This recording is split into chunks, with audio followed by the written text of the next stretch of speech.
आता पाहूया टॉप 9 महत्त्वाच्या बातम्या।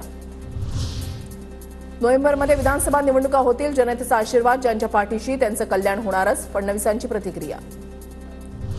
वैमानिकाचा विमान टेक ऑफ करण्यास नकार, उद्योगमंत्री उदय सामंत अमरावतीवरून संभाजीनगरला गेले समृद्धी महामार्गाने, अमरावतीच्या बेलोरा विमानतळावरचा प्रकार। मालवणमध्ये पुतळा उभारताना निकृष्ट साहित्य वापरलं, पुतळा उभारण्यामध्ये भ्रष्टाचार झालाय, संजय राऊतांचा सरकारवर आरोप। उद्धव ठाकरेंच्या हस्ते आज नागपूरच्या कळमेश्वरीमधील शिवरायांच्या पुतळ्याचं लोकार्पण, मालवण दुर्घटनेच्या पार्श्वभूमीवर शिवरायांच्या पुतळ्याची सुरक्षा तपासणी पूर्ण।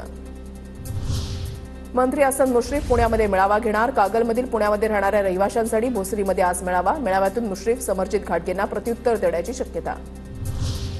तुळजापूर तीर्थक्षेत्राचा 1999 कोटी रुपयांचा अंतिम विकास आराखडा मंजुरीसाठी सादर, पुढील 10 दिवसांमध्ये मुख्यमंत्र्यांच्या अध्यक्षतेखालील उच्चाधिकार समिती मान्यता देण्याची शक्यता।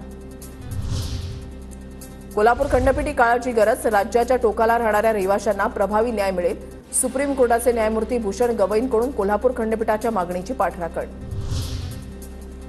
नागपूरच्या राष्ट्रीय लोक अदालतमध्ये 48,000 प्रकरणं निकाली, लोक अदालतमध्ये 50,51,00,000 रुपयांची कर्ज वसुली, तर घटस्फोट आणि कौटुंबिक वाद प्रकरणातील 23 जोडप्यांचा समझोता।